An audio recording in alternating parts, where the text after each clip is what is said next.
Bismillahirrahmanirrahim. Assalamualaikum warahmatullahi wabarakatuh. Hari ini kami akan membincangkan tentang tajuk yang kami dapat, iaitu dualisma satu analisis. Saya Nafisa Akila binti Aziz dari kelas AM226-3B.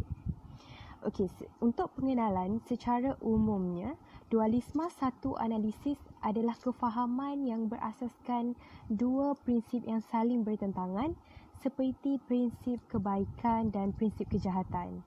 Ia juga terjadi apabila wujud dua sifat yang paling ketara dalam diri seseorang, iaitu contohnya gelap dan terang. Dualisme satu analisis juga boleh dilihat dari pelbagai aspek, termasuklah aspek ekonomi, perubatan dan juga pendidikan. Kalau kita nak ikutkan di aspek ekonomi ni, kawasan ekonomi di negara membangun yang dicirikan oleh kewujudan bersama satu kawasan yang maju dari segi ekonomi dengan kawasan lain yang lebih besar di sekitarnya yang kurang mengalami sebarang pembangunan. Dalam ekonomi tersebut wujud dualisme. Kewujudan bersama di satu kawasan ekonomi juga terdapat dua keadaan yang berlawanan dan saling terpisah daripada kumpulan masyarakat kawasan tersebut. Okey, misalnya kewujudan kemiskinan dan kemewahan, sektor moden dan sektor tradisional, kemajuan dan juga kemunduran. Okey, seterusnya, kalau dari segi perubatan, kita boleh melihat ada dua sel yang berbeza bagi pembentukan sel darah dan teori bahawa manusia mempunyai dua sistem yang biasa, iaitu minda dan jasad. Dalam pendidikan pula, ia bermaksud apabila wujudnya dua sistem pendidikan yang berbeza, iaitu pendidikan moden dan pendidikan tradisional. Dalam pendidikan Islam dan pendidikan moden tersebut, sistem pendidikan Islam ni lebih kepada memberatkan ilmu-ilmu keagamaan, manakala pendidikan moden menitik beratkan ilmu-ilmu moden dan meninggalkan dan mengabaikan ilmu-ilmu agama tersebut. Okay. Jadi itu adalah pengenalan. Assalamualaikum warahmatullahi wabarakatuh. Saya Nur Izahanis binti Kamar Huzani akan membentangkan tentang dualisme. Pertama sekali, saya ingin menjelaskan tentang latar belakang dualisme. Apa itu dualisme? Dualisme menurut Kamus Dewan adalah dua sifat yang bertentangan yang ada di dalam diri seorang manusia.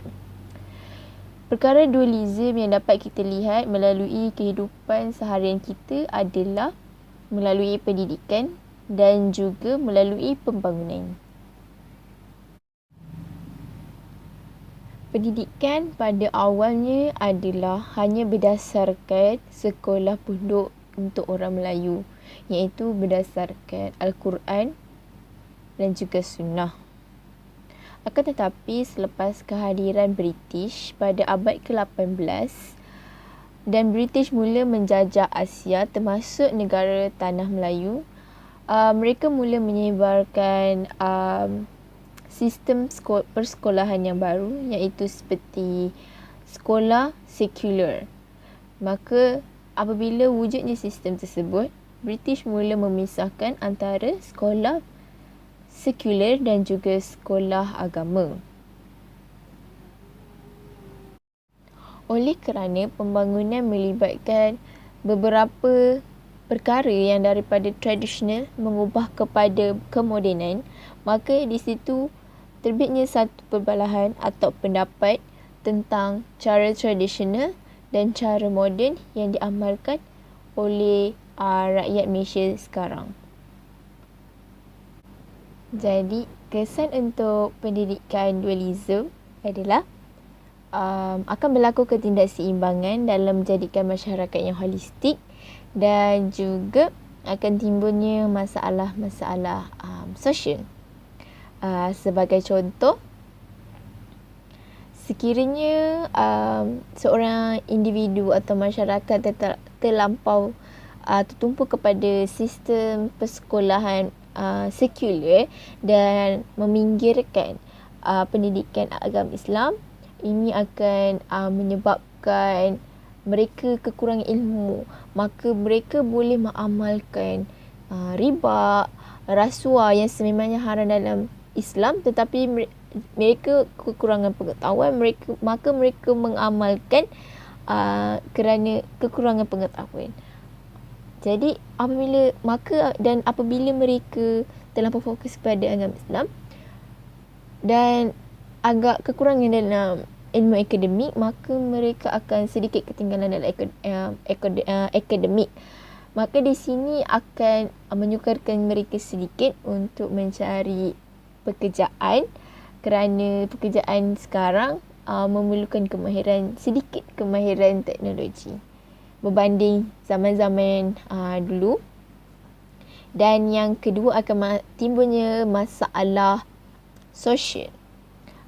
Dan sekiranya mereka tak dapat kerja ataupun setengah rakyat yang tak dapat kerja, mereka akan berfikir cara untuk terus hidup. Maka mereka akan mencuri, merompak, kerana pada mereka niat mereka hanya untuk teruskan diri, tapi dengan melakukan cara yang salah. Dalam agama Islam, sesuatu perkara tidak akan dihalalkan melalui niat. Walaupun niat mereka adalah betul, tetapi perbuatan mereka adalah salah, maka perkara itu adalah salah dari sisi Islam. Maka oleh sebab itu amat penting untuk pendidikan itu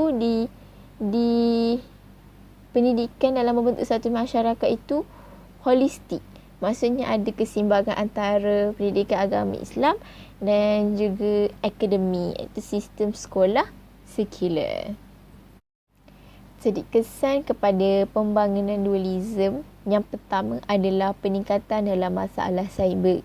Sebagai contoh, individu yang kaya dengan maklumat berpotensi untuk menjadi hackers atau menjadi penjenayah cyber, seperti mencuri maklumat ataupun mencuri data peribadi seseorang dengan cara yang salah. Dan mereka juga boleh menipu dengan membuat dengan menggalakkan orang melabur dalam satu pelaburan yang sebenarnya tidak wujud. Yang kedua adalah memperlahankan pembangunan negara.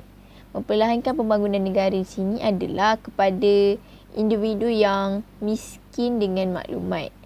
Mereka ini akan ketinggalan, dan jika mereka ketinggalan terlampau jauh, ini dapat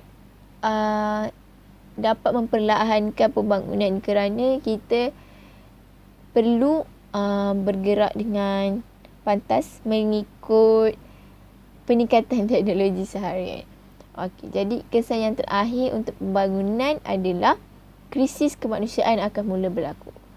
Apabila manusia mula bergantung kepada teknologi ataupun cara moden, maka mereka akan terlampau bergantung kepada kesenangan, manakala cara tradisional agak sedikit susah, tapi tidak bergantung kepada teknologi. So, jadi di situ apabila kesan teknologi ini ataupun penggunaan teknologi ini dapat mempengaruhi kehidupan seharian, maka di situ akan menyebabkan krisis kemanusiaan.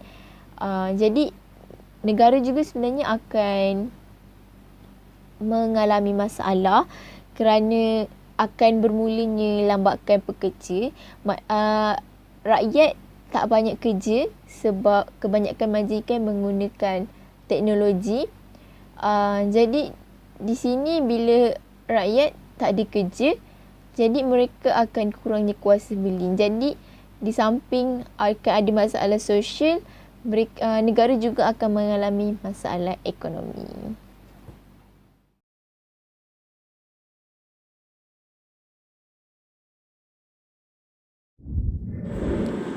Assalamualaikum warahmatullahi wabarakatuh. Nama saya Nur Alisha Mitrasi. Pada hari ini saya akan membentangkan tentang kelemahan-kelemahan ideologi dualisme. Kelemahan ideologi dualisme yang pertama ialah ideologi dualisme mempunyai kurang penjelasan dan bukti. Seperti yang kita ketahui, ideologi dualisme membawa maksud segala sesuatu di dunia ini terbahagi kepada dua, di mana setiap satunya tidak bergantung antara satu sama lain dan saling berlawanan. Hal ini kerana dualisme menggunakan akal sebagai satu-satunya sumber pengetahuan yang ada dan mengetepikan sumber rujukan utama di mana ia telah meletakkan keraguan dan kekeliruan. Sebagai contoh, dalam isu kehidupan selepas kematian, dualisme tidak mampu membuktikan bahawa jiwa mampu berdiri dengan sendiri tanpa badan yang telah mati, di mana pada hakikatnya jiwa akan mati apabila badan juga mati. Kelemahan ideologi dualisme yang kedua ialah kesukaran untuk mempertahankan kemutlakan Tuhan. Hal ini kerana dualisme mengatakan bahawa adanya dua Tuhan, iaitu Tuhan kebaikan dan Tuhan kejahatan. Hal ini di mana kuasa kebaikan akan memberikan rezeki, kebahagiaan, kesihatan yang baik dan sebagainya, manakala kuasa kejahatan akan memberikan musibah, bencana, kesedihan dan sebagainya, di mana sebahagian agama Zarathustra mempercayainya. Namun pada hakikatnya dua Tuhan tidak wujud kerana Tuhan itu berkuasa mutlak, di mana Tuhan mendatangkan kebaikan kepada setiap satu manusia di dunia ini. Kejahatan berlaku kerana ia merupakan satu bentuk pembalasan di atas perbuatan manusia itu sendiri. Monoteisme menolak ideologi dualisme dari segi penguasaan, penciptaan dan pengaturan alam ini kerana percaya Tuhan itu tidak bersifat dualistik dan hanya satu di alam ini.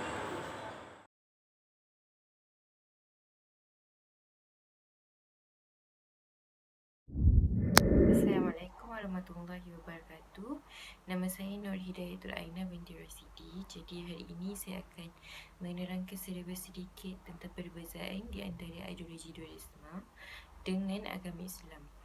Seperti yang kita tahu, dualisme ialah satu ideologi yang berasaskan dua prinsip kehidupan. Sebagai contoh, perbuatan jahat dan perbuatan baik. Manakala agama Islam ialah satu agama ataupun suatu kepercayaan umat Islam, bagi umat Islam. Jadi ini terdapat sedikit perbezaan di antara ideologi dualisme ini dengan agama Islam. Perbezaannya ialah cara manusia mengaplikasikan ilmu dalam kehidupan seharian mereka. Sebagai contoh, ideologi dualisme, mereka yang mengamalkan konsep ideologi akan mengatakan bahawa sesuatu ilmu itu sangat penting bagi mereka untuk meneruskan kehidupan. Contohnya, sebagai contoh, sekiranya ada peperiksaan, mereka yang mendapat nombor 1 dalam kelas ataupun dalam peperiksaan itu dikira sebagai pandai. Manakala mereka yang mendapat keputusan yang corot, keputusan yang tidak memberansangkan, dikatakan sebagai mereka kurang pandai ataupun bodoh.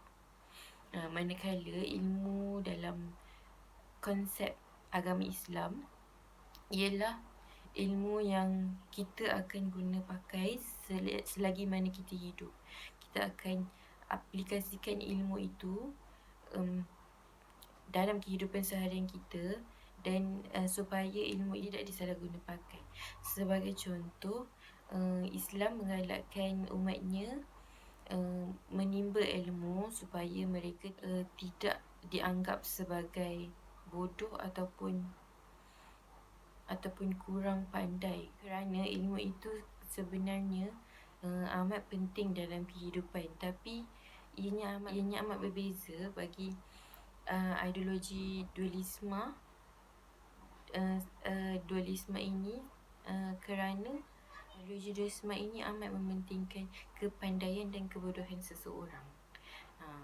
Jadi ianya berbeza dengan agama Islam, yakni agama Islam hanya mementingkan ilmu, kerana ilmu ini amat penting bagi agama Islam supaya mereka dapat menggunakan ilmu itu dengan sebaiknya di dalam kehidupan seharian mereka. Seterusnya ialah perbezaan di mana perbezaan ideologi dualisme ini dengan agama Islam di mana dari sudut pandangan hidup.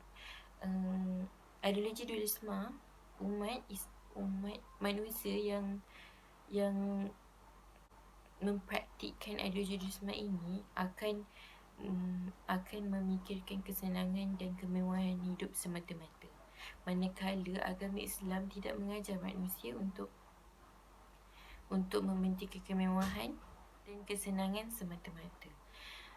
Agama Islam mengajar manusia untuk mementingkan kesederhanaan dalam hidup supaya mereka tidak lalai dan tidak leka dalam kehidupan mereka. Jadi kesimpulannya, perbezaan di antara ideologi dualisme dengan agama Islam ini tidaklah berapa jauh.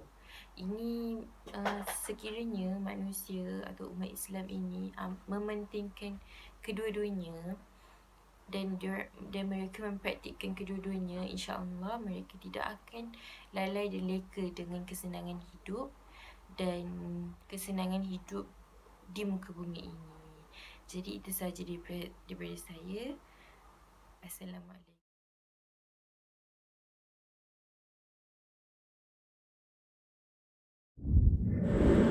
Kesimpulannya, ideologi dualisme dilihat memberi kesan yang dapat mempengaruhi sudut pandangan manusia, malahan mempengaruhi agama lain dan kepercayaan manusia terhadap ideologi tersebut. Bukan setakat kesan, malahan ideologi dualisme mempunyai banyak kelemahan dan perbezaan dualisme ini dengan Islam di mana segala sesuatu di dunia ini tidak terbahagi kepada dua kerana setiap satunya bergantung antara satu sama lain. Sekian, itu sahaja pembentangan daripada kami. Terima kasih.